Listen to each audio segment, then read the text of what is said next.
everybody is so crazy. Is that true? I don't know. It's just something that I said. Not everything that everybody says is true, okay? But let's just say hypothetically that this is true. Let's just go along with it for a second because we can learn something, okay? Let's pretend that all of humanity falls on this chart. Let's say that 0% refers to people who are currently insane. 0% insanity looks like somebody who is so crazy that they're probably not going to survive the next minute. They're going to make some sort of decision, some sort of action that's going to cause them to no longer be alive. Something that's going to jeopardize their health and well-being. 100% looks something like people throughout history who are so peaceful in their state of mind that they are not creating that much suffering for themselves or other people, and in fact become so inspiring in their level of peace and serenity and happiness, they tend to have thousands, if not millions, of followers trying to figure out how is it that they're doing things differently than themselves so that they can, attain some measure of peace and sanity and happiness in their lives as well. All right, where do you think you fall on this graph? And where do you think the average person is? I've asked this question at least 100 times to dozens of people each time, right? And throughout my classes. Most people say somewhere in the middle, somewhere between 40 and 60%. Is this true? Again, I don't know. It's just my questions, being answered by hundreds of people. And generally, if we fall in this bubble, I'm going to argue that there are 3 things that we can do, okay? Number 1, we can look down.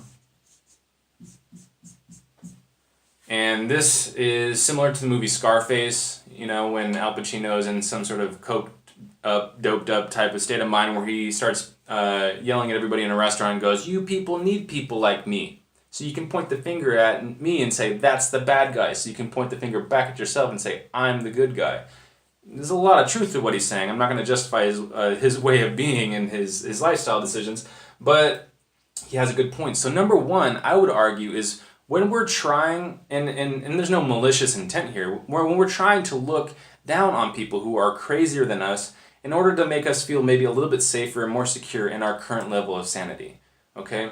And maybe I'll back up for a second, and let me just give you my definition for sanity, for a second, okay? I spent the last 15, if not more years, trying to define sanity, and it's not an easy thing to do.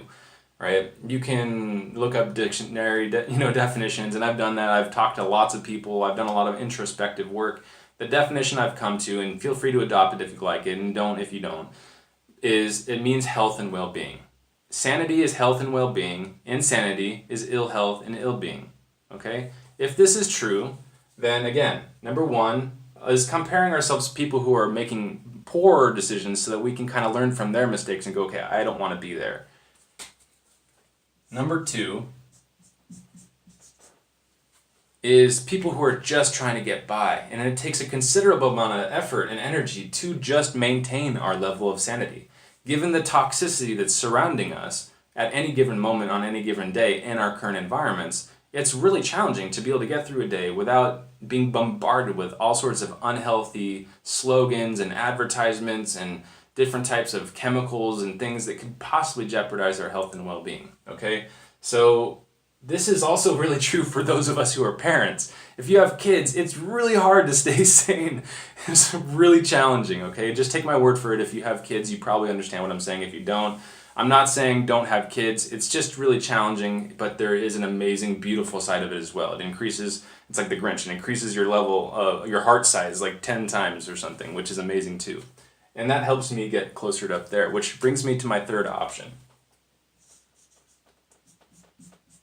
Number 3. Number 3 is when we're looking up.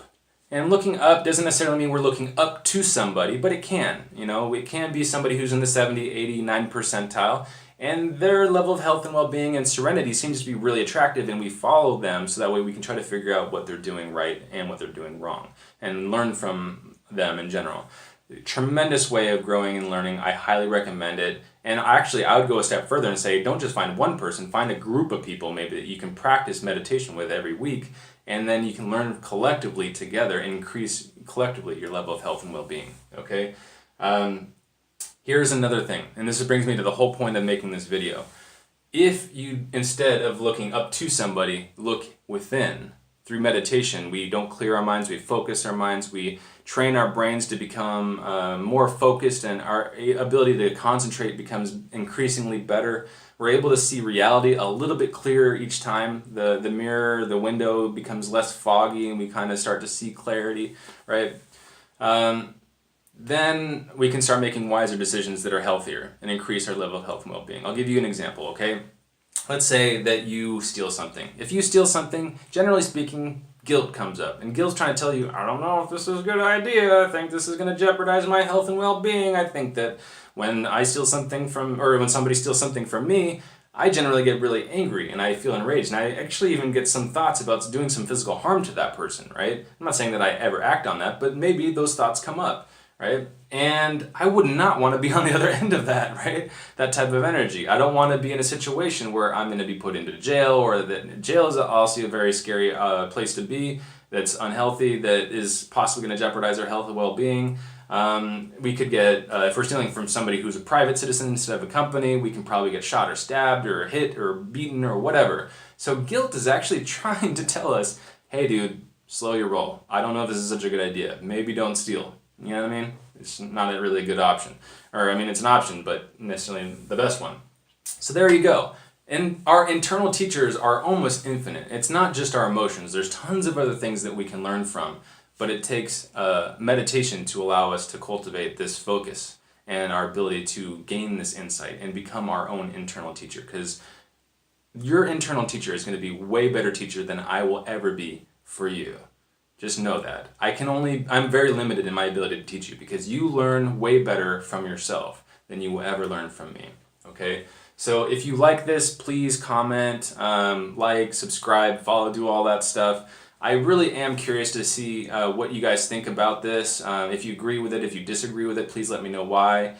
Give me your definition of sanity. Hopefully, if we are all collectively, working on this path together, going down path number 3, then we can learn from one another and grow.